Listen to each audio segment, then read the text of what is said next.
So for today, we have, as I said, a Professor Veit from the University of Reading. So he's a lecturer in philosophy at the Department of Philosophy at the University of Reading. And before that, he held a postdoctoral research associate position at the Department of Philosophy at the University of Bristol. And he also held a research fellow at the Department of Social and Decision Sciences at Carnegie Mellon University. He obtained his PhD in 2023 from the University of Sydney, and he also obtained a master's in arts in philosophy of biological and cognitive sciences from the University of Bristol, and a bachelor in arts in philosophy and economics from the University of Beirut. Dr. Veit has been super prolific at publishing, so including book chapters, full books and papers. He has about 94 publications, and the number is rising. One of these publications is his book from 2023, A Philosophy for the Science of Animal Consciousness. And this is related to actually what he will be talking about today in his presentation titled, What are the Adaptive Benefits of Subjective Experience?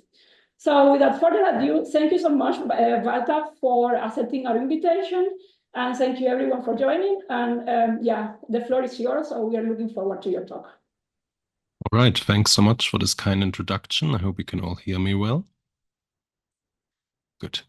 We had previously some problems with the connection. Let me know if it's buffering too much. In case I'll turn my camera off. But for now, this will be the way we do things. I'll talk today about the adaptive benefits of subjective experience. And now, curiously, if you go into the literature on consciousness, there is in fact not as much perhaps as you might expect on what the function of consciousness is, what it is, the adaptive value it provides animals with. So we think not only humans have consciousness, but perhaps a lot of other animals, evolutionary, like very far distantly related to us, then it might seem, no, look, the benefits might be different depending on what consciousness does for them. And these difficult problems have to be answered. So think, for instance, about a current controversy we have in the field, and that is the boundary of consciousness. Now, many people will be skeptical that insects have anything like consciousness, but this is in fact now where a lot of the hot research is going on, whether insects have consciousness. And there is a lot of compelling evidence now coming up, such as the ability to deal with motivational trade-offs, their capacity for associating different types of stimuli, for learning, they engage in play and the like. And that is at least removing some of the initial skepticism you might have. Nevertheless, imagine we grant consciousness to insects. Then we still have to answer the question of how consciousness in an animal so small, such as a honeybee, compares to consciousness in, say, an elephant. Is it reasonable to think that consciousness will look the same in each case? And similarly, we can ask, will the benefits be the same or will they be vastly different depending on what consciousness does for them? And I think there's perhaps too much of an assumption that these benefits will just be the same. I think that's a bit naive. Consciousness is so complex, it might provide very different benefits for one species than for another. Nevertheless, let's move on here. One question I want to pay attention to here is especially that the question of what the benefit here is of conscious experience, that is not something we have looked at sufficiently. And this is especially important if we want to answer the question of which animals are conscious, or even the question of could there be potentially conscious robots, conscious AIs. In order to start such a research program, we have to think much more broadly about these differences. And of course, we know that consciousness is involved in a lot of things we do and also other animals.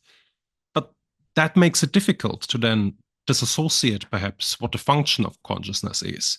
Are some things just accidentally experienced because some deeper function of consciousness? Or is the fact that we experience a lot of different states itself related to the function of consciousness?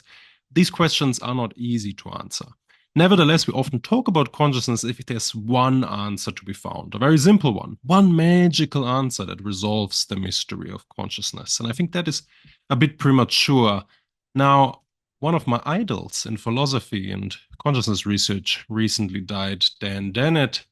A good relationship to him. He was very kind to a lot of junior researchers in getting the research going. He was very interested in reading their work, providing feedback, helping them on the job market and the like, inviting young scholars to come to Tufts, and so forth. And that's why I decided to frame this whole talk in relation to something Dan Dennett once said.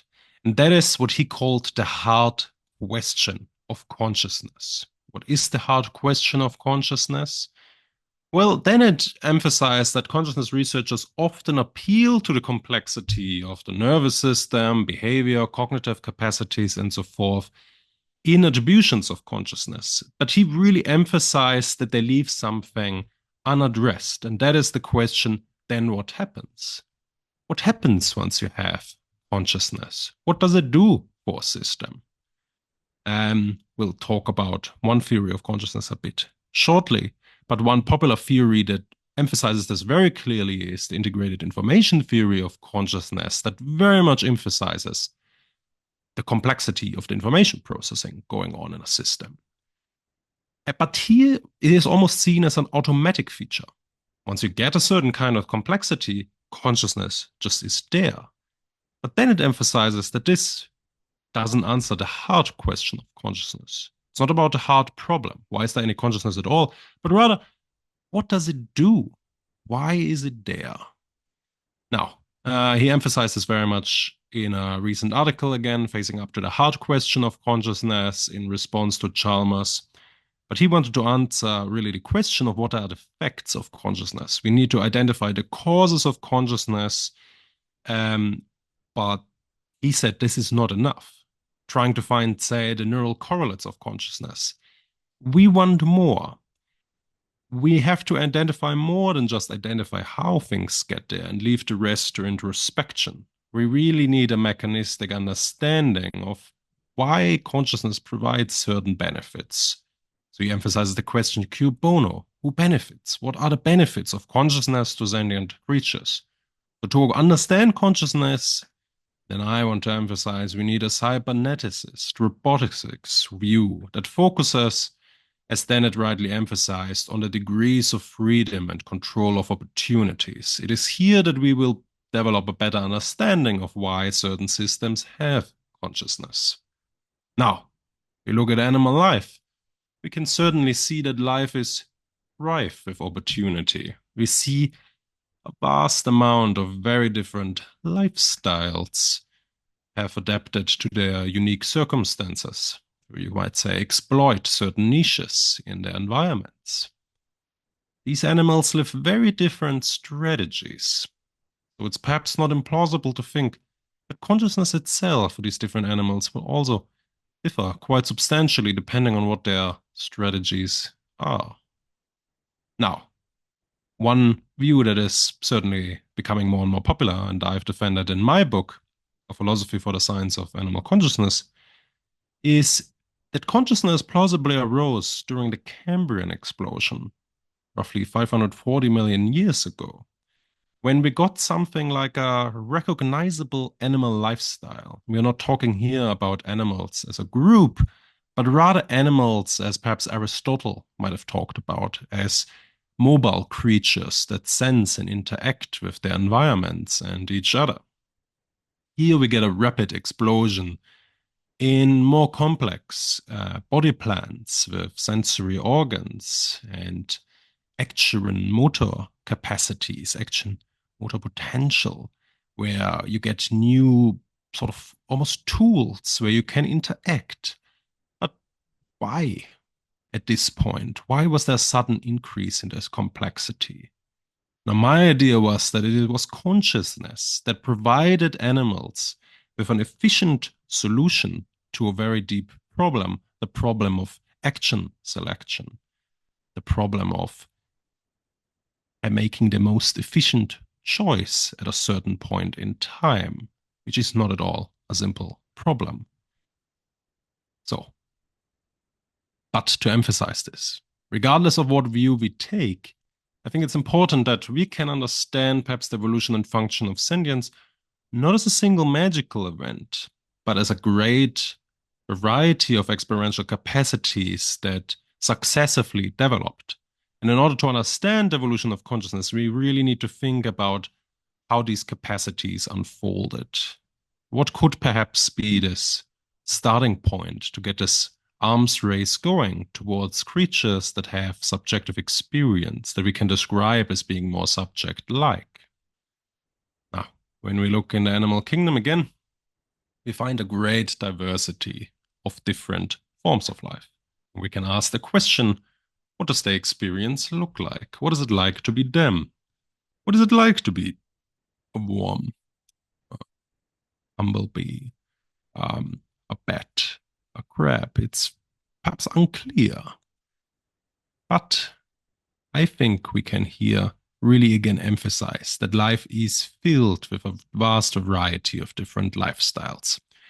Now, one research paper by Jonathan Birch, who I spent some time in his animal sentience team, he had, I think, a compelling idea which he developed with Alex Schnell, Nikki Clayton, and that is this idea that we might distinguish different dimensions of animal consciousness, where they distinguish between the perceptual richness of different sensory modalities, evaluative richness, this affective side of experience, feelings of pleasure, pain, hunger, fear, and the like, but also experiences like the unity of experience.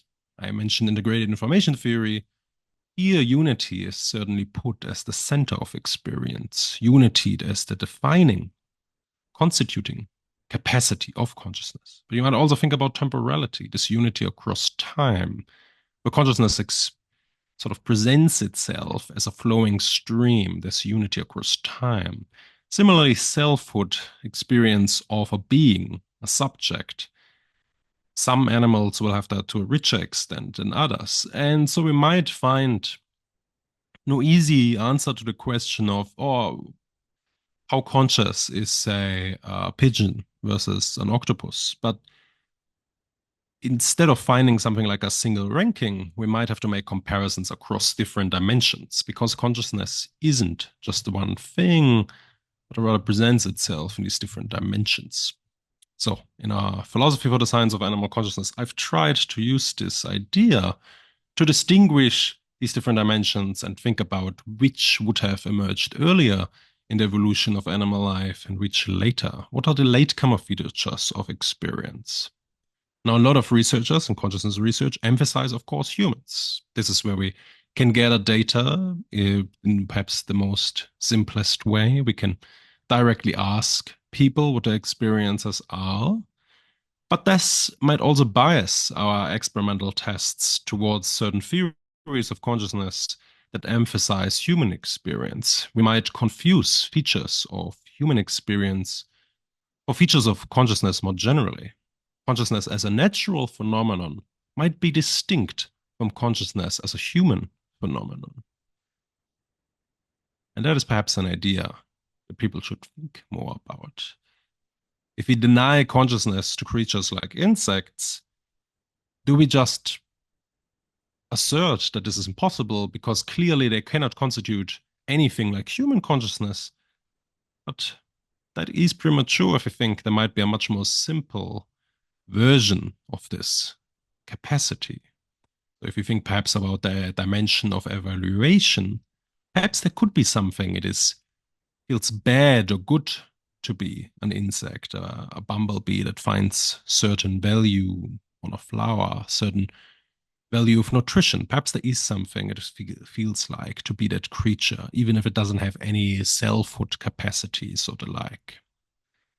So in my book, I try to go a bit into this literature to think about how we could perhaps compare the consciousness profiles of very different creatures. Now, of course, this is much more of an empirical endeavor, and this research inevitably for the next perhaps even decades will be very speculative. But I think it's important just to get this idea across that this is what we should be doing. We should be thinking much more carefully about these experimental profiles.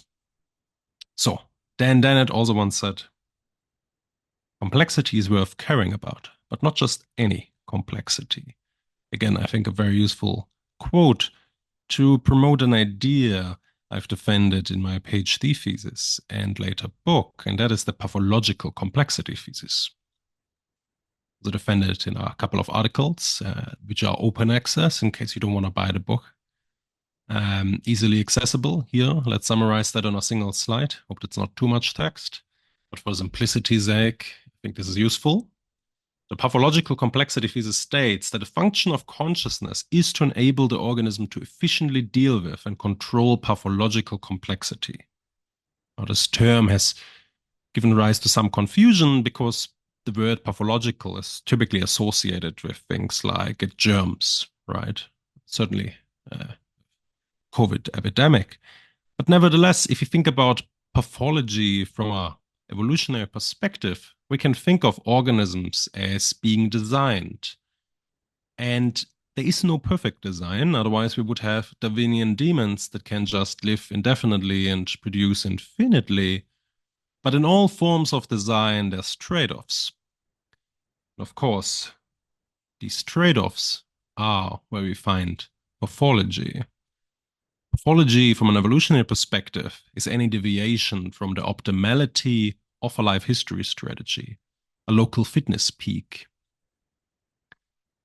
So, for instance, you might think of an animal that runs slower than perhaps the population average as being below this local life history optimum. So if all these different species simplified have just a single life history strategy, then you can think of deviations from this optimal life history strategy as being pathological. But as aside, you can also just think about it as life history complexity. Some life history strategies of animals are more complex than others. I'll say a bit more about what life history complexity is in a bit. It's this computational complexity of the fitness maximization problem in state-based and behavioral life history theory, which is a generalized version of originally fairly simple models that were just about trade-offs between reproducing earlier or later in life. You might have heard of this distinction between R and K species, which the field has very much moved on from to recognize many more dimensions of variation. But essentially, you can think about it as an economic optimization problem with multiple parameters and constraints for organisms. Now, the reason I like this framework to think about consciousness is that it provides us a bridge between thinking of organisms from an evolutionary perspective. We can think of these life history strategies as being optimized from the perspective of evolution towards thinking about optimization problems that arise not only across generations, but also within the individual lives of organisms. If you think of the origin of animal movement or animal choices, animal action, then of course there are daily decision problems that and different animals will have to face. And depending on how complex these are, there will be a need for a mechanism that efficiently enables these animals to make the right decision at the right time. So we can ask the question, when is it worth to invest into approximate hedonic common currency akin to fitness to deal with these trade-offs? So just like we use fitness to perhaps compute what the best life history strategy is, when you ask an evolutionary biologist, we can ask, at which point does it become valuable for the animals to have a hedonic common currency that is proximate and helps animals to deal with these trade-offs in their usual decision problems? Now, a lot of books have come out on the question of animal consciousness, especially recently. We've recognized that humans aren't, is plausibly not the only conscious creatures. Then how do we study this? And one problem I saw in this literature was that there was a lot of focus on interaction rather than action. And don't get me wrong, I think interaction is really important to understand evolution of consciousness. I think interaction gives rise to more complex versions of consciousness, especially in regards to selfhood, the experience of a self, the experience of other selves, having a theory of mind where you can think of yourself as a model for other organisms. You think of other organisms as having the capacity of having the capacity to see, to hear, to have goals, desires of a sort. They see you as a predator, perhaps. But I don't want to focus on this really because I think it underestimates how difficult action control itself is for organisms. Action control and selection is what we should be focusing on. Now, I'll just have a single slide on metaphysics here, I promise. Just to clarify the terms, the term action, it's a huge field in philosophy, the philosophy of action, but that's not really how I'll be using the term here. I'm using it in the teleonomic sense, evolutionary justified sense of using goal-directed language within biology, of any kind of functional activity biological agents produce in the usage of their degrees of freedom at the exclusion of other activity, rather than as common in much of philosophy of action and mind literature as an exclusive term for intentional behavior. Now, I'm not sure you've come across any of the literature recently on plant cognition, plant consciousness, which is extremely controversial. And I think they're providing some good arguments, but what is perhaps not recognized is that plants don't deal with their pathological life history complexity at exclusion of other activity. Plants deal with their problems in a parallel way, the way you might think individual cells make decisions independently. And of course, there's some information processing going on, but that's no different from, say, having a human society where humans talk to each other and make decisions based on the information they get from others. That doesn't mean we have a common consciousness, right, at a level of, say, state or society. So the exclusion of other activity is really important here. One action comes at the exclusion of a lot of different actions.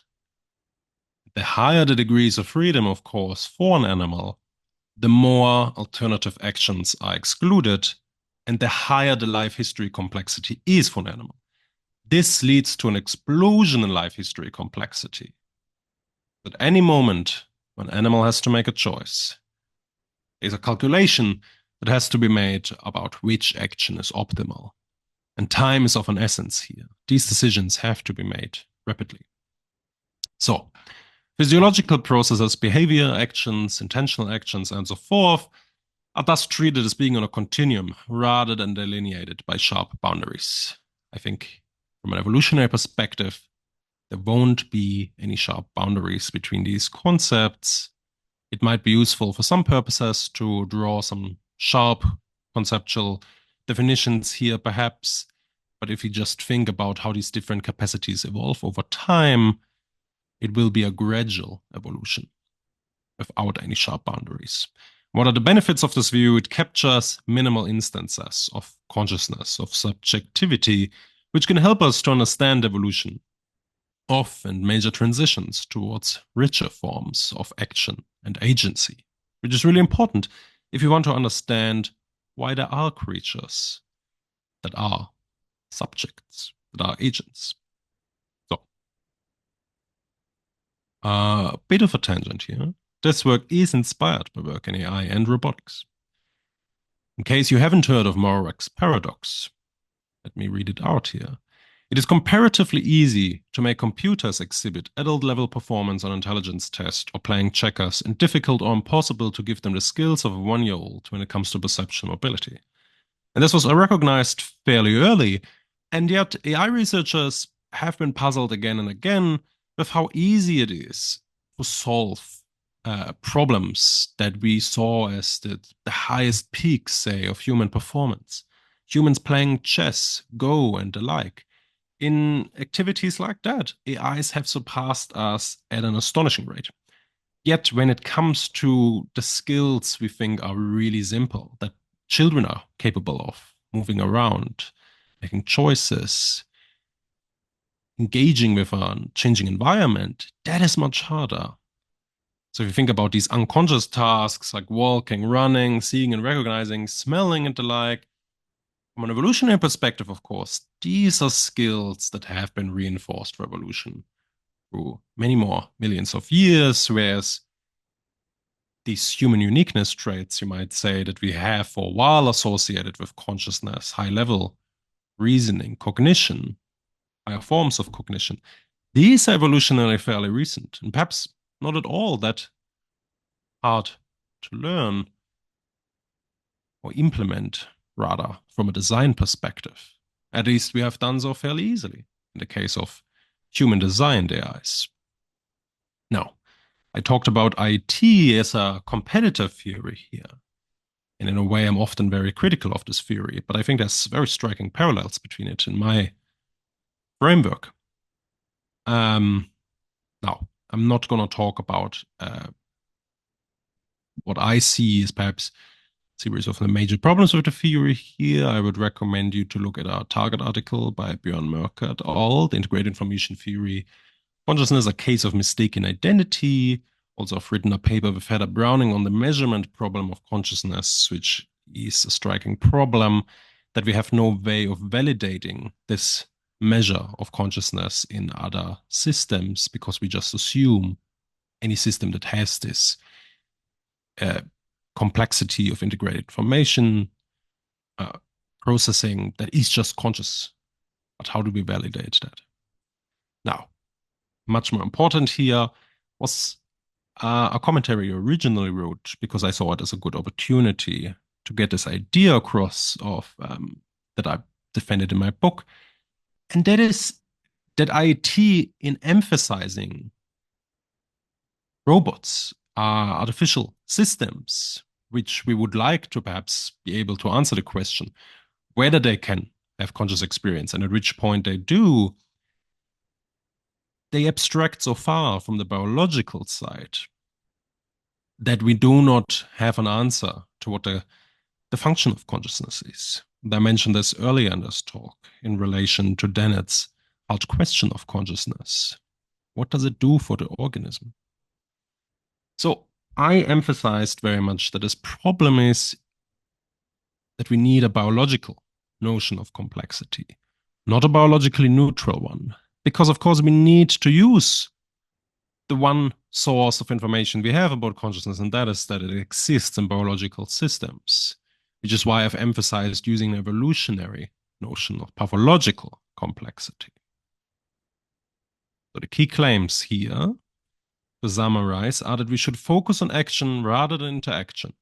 There has been an underestimation of how difficult action control and selection is for organisms.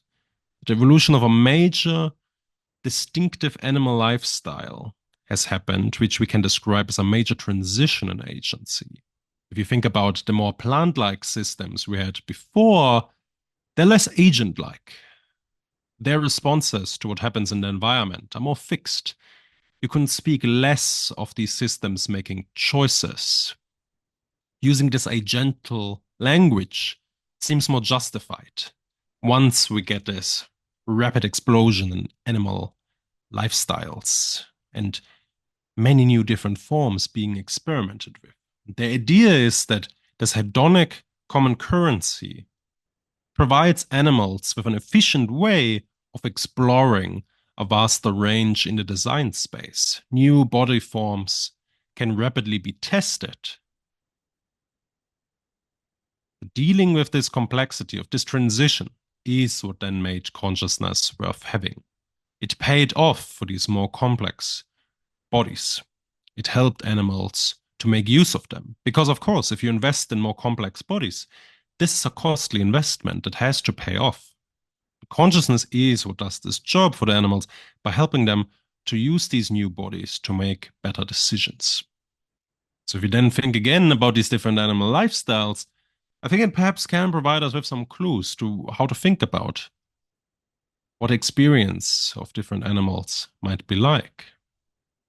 What are the decision problems these animals face in their ordinary lives? What are these life histories they live? Of course, here we can draw on a lot of ecological data. This perhaps most importantly provides us a way to do research that is not just of a single direction. We're not just looking at data and hypothesizing about what these animals might experience, but we could also say, look at neuroscientific data about what goes on in their brains to make hypotheses about their conscious experience, which we might then use to make tests about what we think would be useful, say, to have a certain kind of decision problems these animals typically face in their ordinary lives. If you think they have a certain capacity for experience, a certain complexity of, say, sensory stimulus discrimination, or a capacity to make evaluative trade-offs between a lot of different modalities, we can use lab tests to then make hypotheses about what we should find if we investigate their life histories more closely. This can be especially useful for species that haven't been studied much, because of course most research we do in labs is on model organisms, and yet it is precisely those animals that, in a sense you might say, have adapted to a particular kind of lab environment. But what we really want to focus on is consciousness in its natural environment, which is why my work here shares a common tradition with early work in cognitive ethology, where Donald Griffin wanted to do for consciousness and the mind what the ethologists have earlier done for behavior, unlike the behaviorists, and that is to thoroughly Darwinize behavior within the Darwinian revolution. That's my goal here, to Darwinize consciousness, to think about consciousness not only as something we might explain for its own sake, but also something that helps us to understand biological systems better, that can help us to make predictions. So similarly, if we find perhaps surprising sources of life history complexity that present animals with problems in their ordinary lives, then this could provide us with useful experiments to design, whether these are behavioral tests or neuroscientific experiments. Now, again, I've mentioned the Cambrian explosion. Here we see this origins of multicellular action, distinctive economic animal lifestyle. It's very useful to think about it like this. These animals had to face decisions. It is here that I think it becomes useful to think about utility. Economists talk about this, of course, as a real kind of neural utility that evolved, where these animals present alternative actions and their values towards themselves to be able to be compared. So, a little primer here on life history complexity. To make this or to emphasize this more, pathological complexity we can simply treat here as life history complexity. The pathological complexity is my term of art here, because of course someone might come up with alternative measures of life history complexity.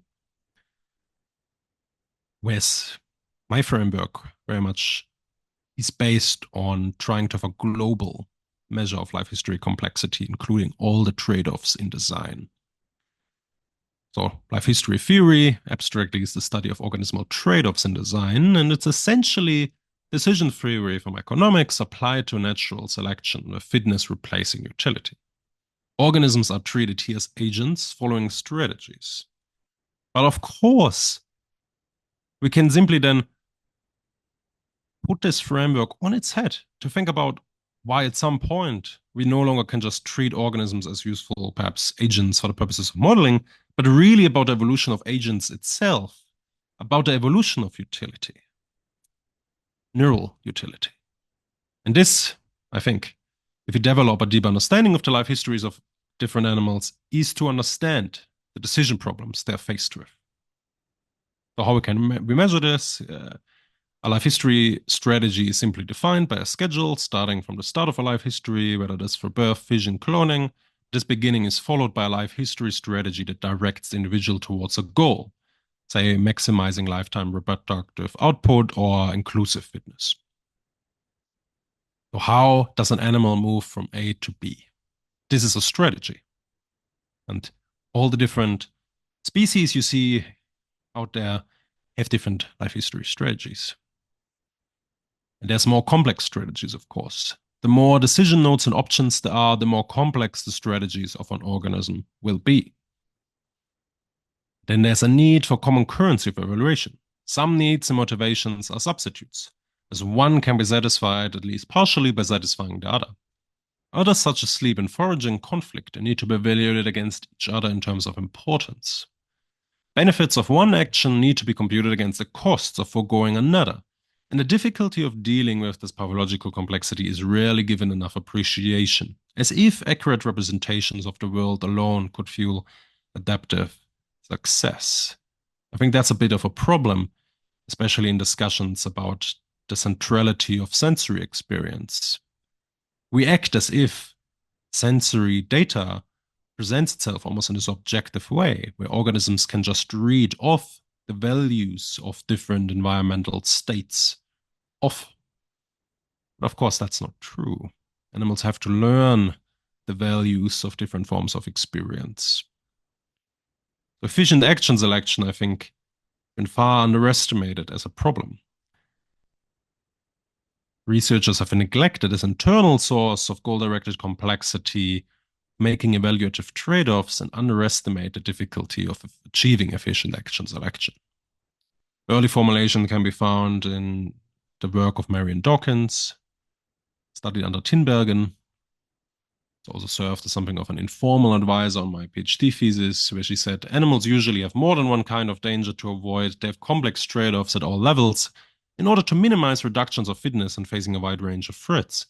At a different time of day or year, depending on external circumstances, they will reallocate priorities.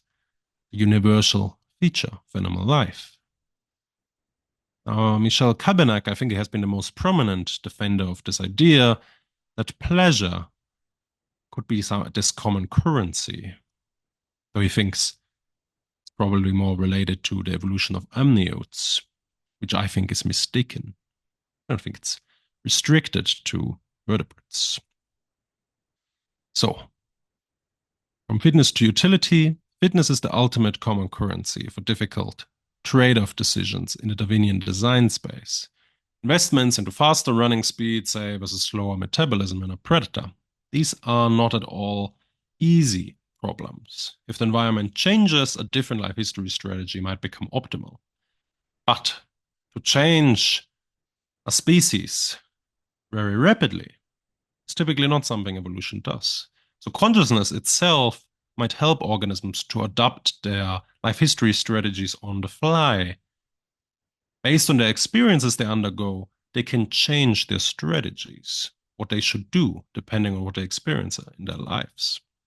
So hedonic valence, hedonic experience, is this evolved approximate common currency to deal with the motivational trade-offs in animal decision-making. Hunger versus fear. A nice example here of a trade-off animals have to face. What do you do if you're hungry, but outside there's a lot of predators? What do you do? There should be a certain sense of fear, perhaps, but it shouldn't paralyze you to the extent that you starve to death. McNamara and Houston, Bristol, I think very nicely emphasizes as well. Any attempt to understand behavior in terms of the evolutionary advantage that might confer has to find a common currency for comparing the costs and benefits of alternative causes of action. Chitskell and Conover, neuroscientists, similarly argued in natural setting, the goals for competing behavior are complex, multidimensional objects and outcomes, yet for orderly choice to be possible, the utility of all competing resources must be represented on a single common dimension. So, where can we find useful research to help us here? This will be neuroeconomics, fortunately a very small field. The evolution of such a common currency would have enabled a major efficiency gain and exploration of a vast range of the design space of animal bodies that were previously too costly. And neuroeconomists typically agree that such a utility, a neural utility, would bring a major efficiency gain. We just have to find out where. But plausibly, this is associated with the origins of really ancient reward molecules such as dopamine, serotonin.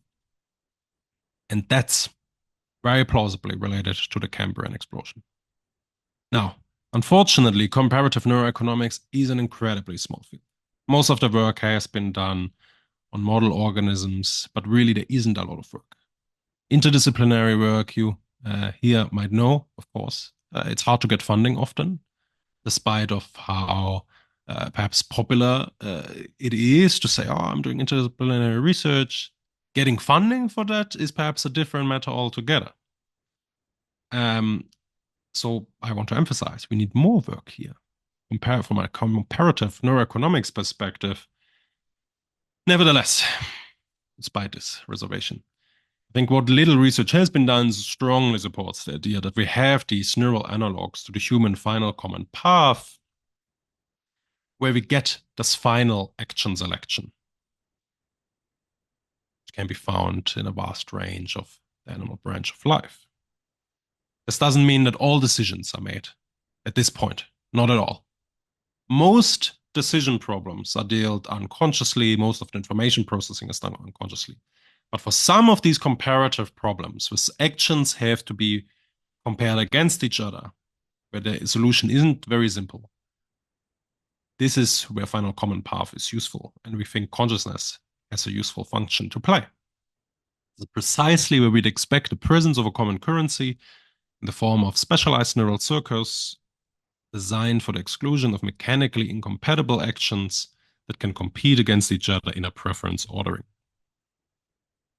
Measuring complexity, done this in work with Roberto Zaguero Gomez and Sam Goscain. He just moved away from Oxford. He got his PhD.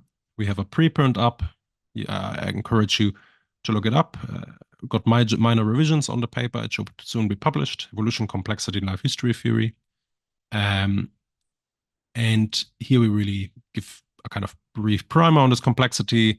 We should have another paper, hopefully soon out, where we measure this complexity across 30 different species, where we have the most life history data,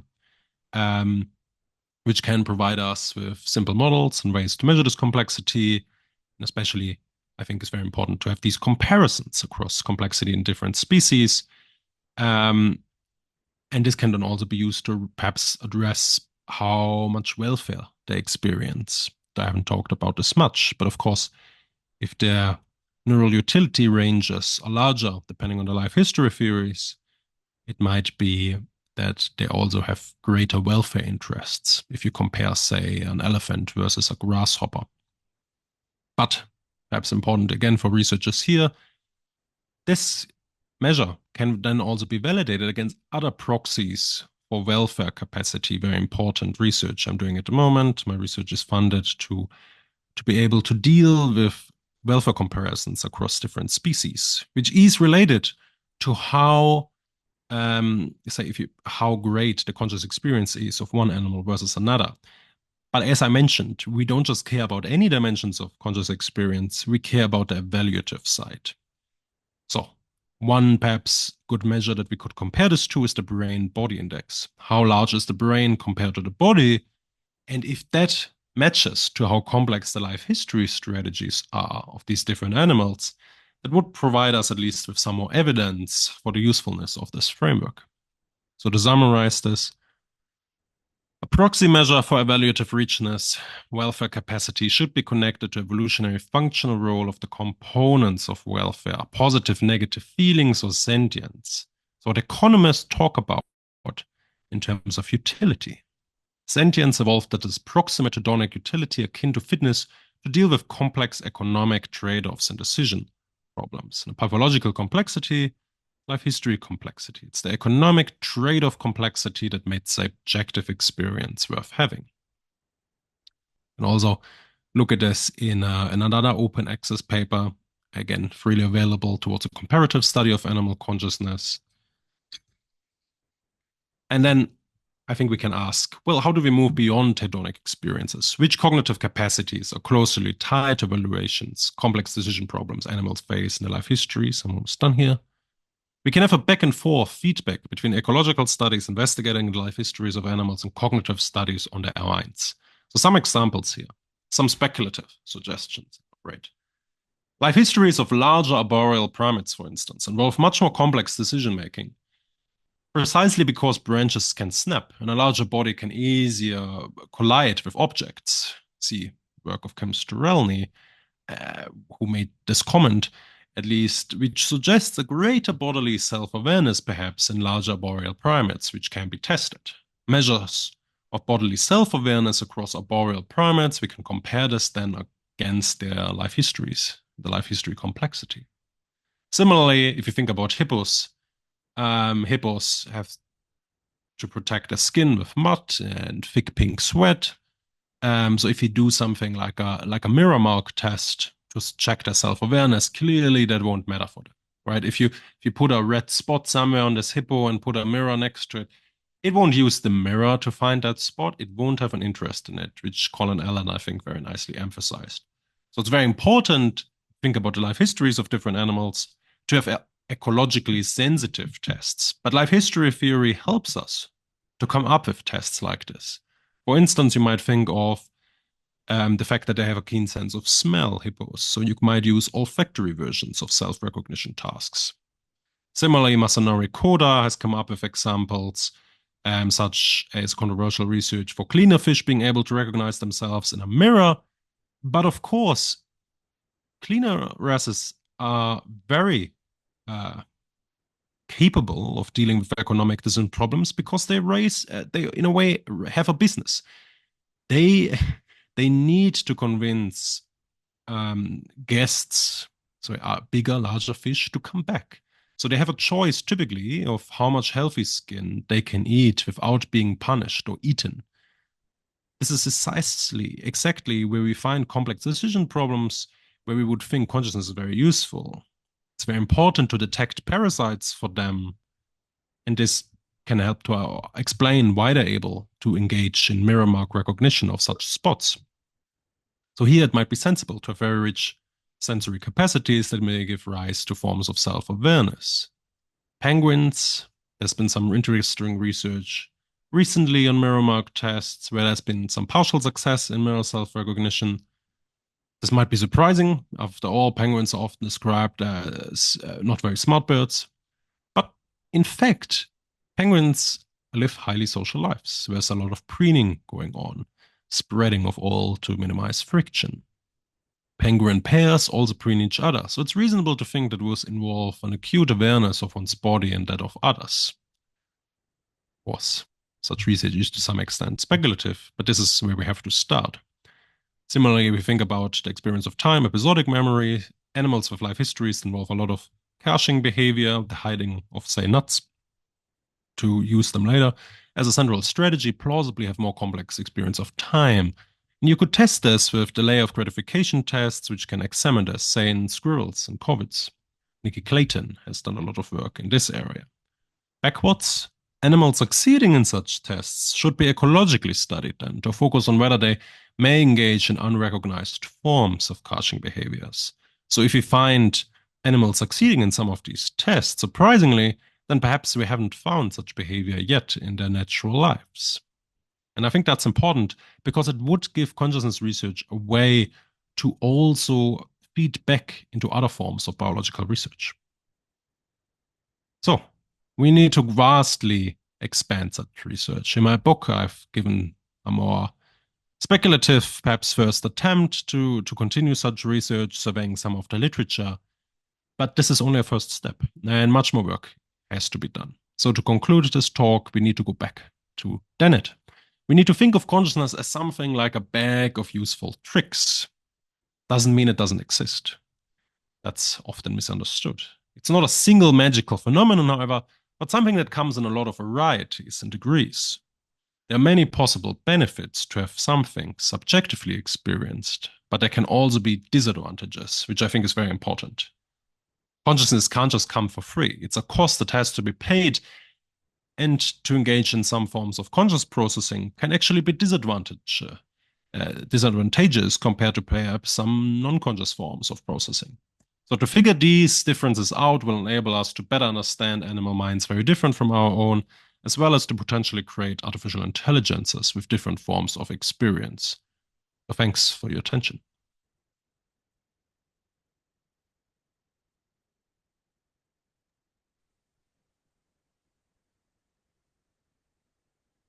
Thank you so much for this amazing talk. Really insightful. So let's go through the questions. So we have some questions in the audience and some questions in the Q&A. So yes, so let's start with Katarina. So I think you can unmute yourself and maybe you can ask the question yourself. Hi, yes, my question was if consciousness requires emotionality of the system or the respective animal.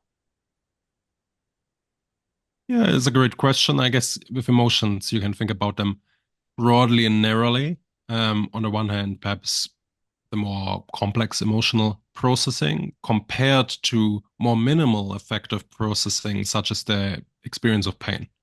So recently I wrote a book chapter on that. Now, personally, I don't think that there is something like a hard distinction between the two. More complex forms of emotional processing gradually evolve from more minimal forms. Um, so I would say if you think of emotions as these richer states, I think that's more of a latecomer thing. If you think about Cambrian organisms, the very origins of conscious experience, I think this evaluative side of experience is extremely important. That's the foundation of consciousness, a basic evaluation of states, a plus and minus feel, and traction versus an aversive feeling. And then later on, once organisms become cognitively more complex, these can develop into what we might call as emotions in the more complex form, where we have a very distinct phenomenological experience perhaps associated with these different states. So the emotional side, broadly speaking, in terms of a evaluative side of experience, yes, I would say yes. But if you think about emotions in more, there's more narrow sense, I think that's more of a latecomer feature. Thank you very much.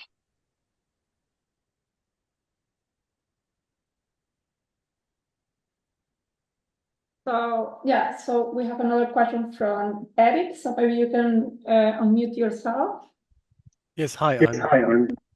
I'm an anatomist from the university, and I give a talk on consciousness, sleep, and circadian rhythms for the master students here.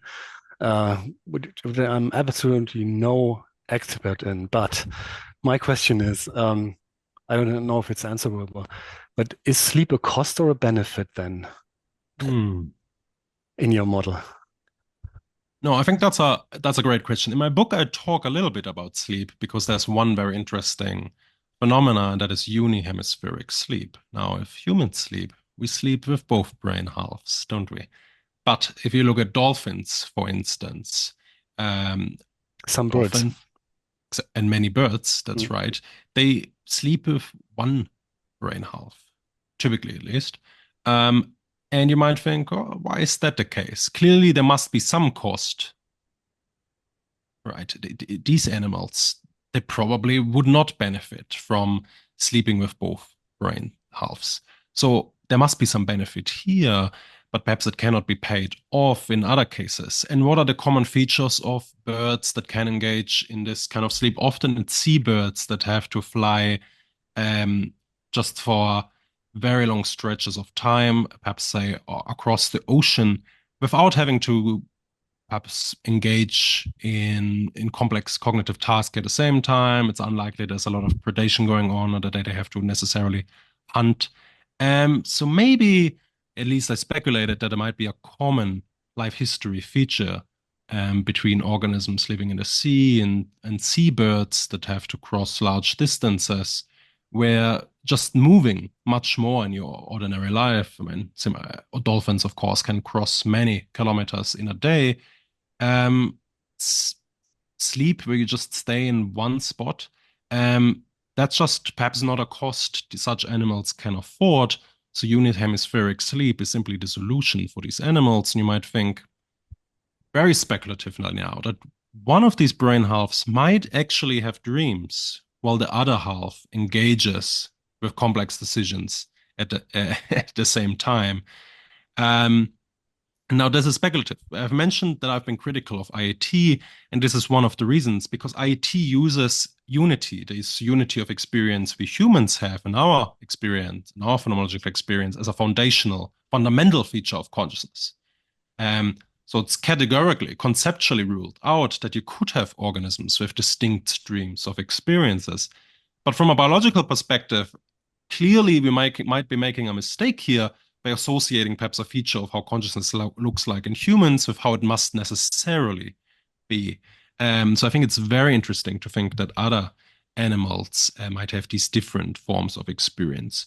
So when it comes to humans and many other animals that engage in a normal sleep, you could say, I think consciousness has a useful role here during sleep.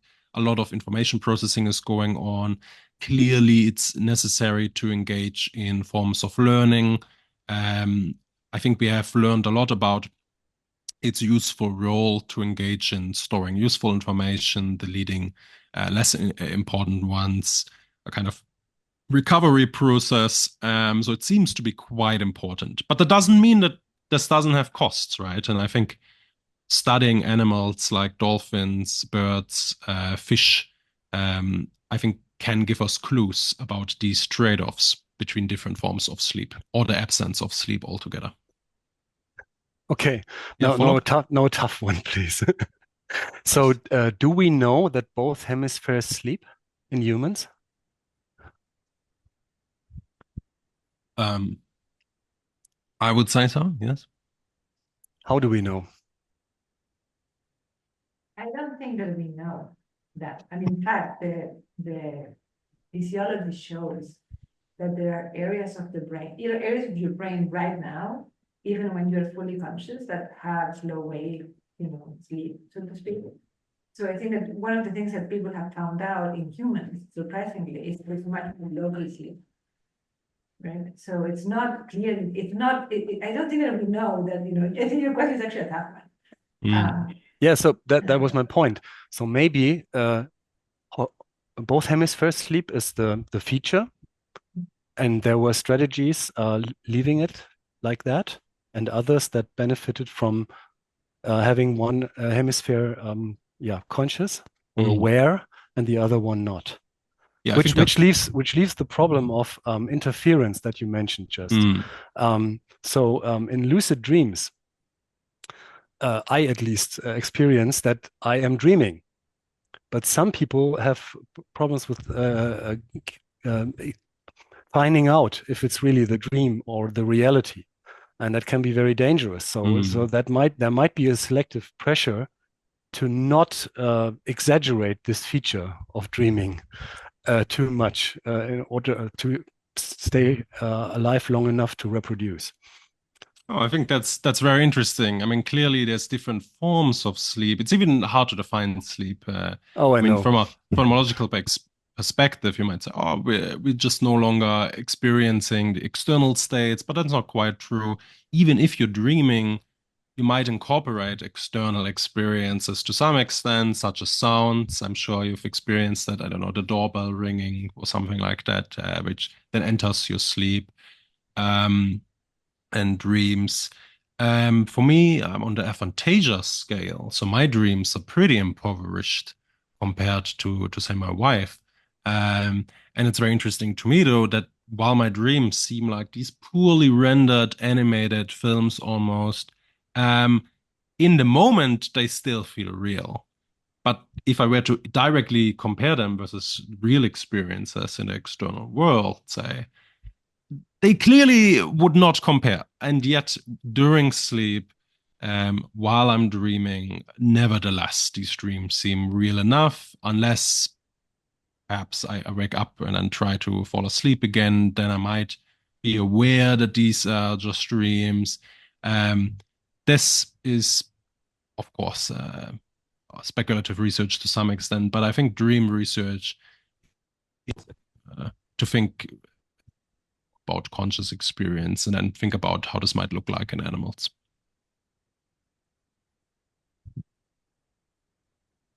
Yeah, so do we have more questions?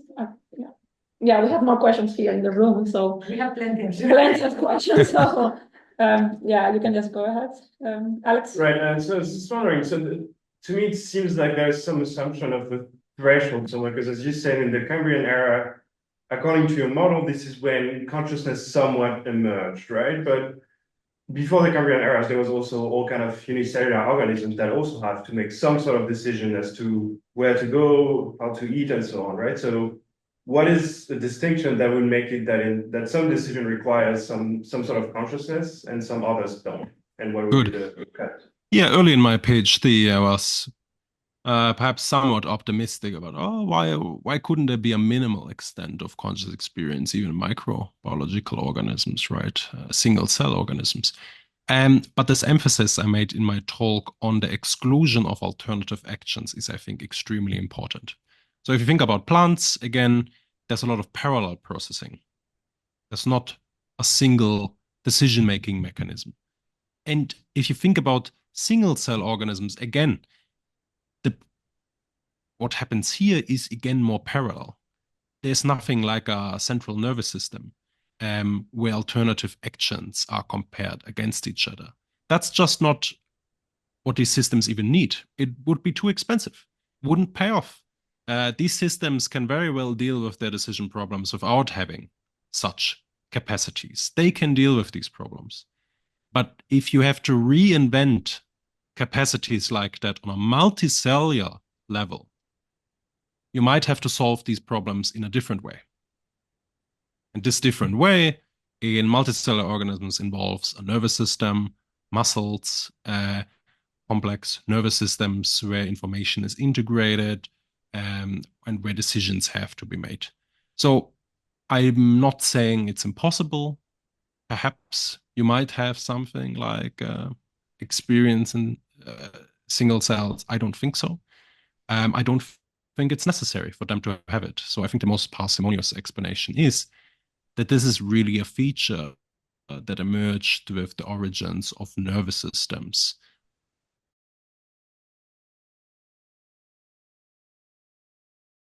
Thank you so much again, Walter, for the amazing talk, for the amazing discussion.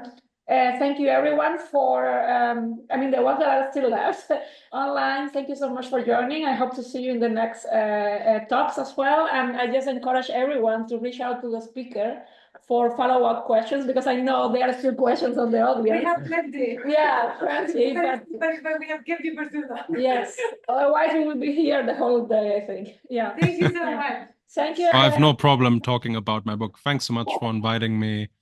I think those were great questions, lots of challenging questions, which is very nice to hear. I'm happy to answer questions via email. Thanks for having me. Thank you so much. Thank you. Bye-bye. Bye.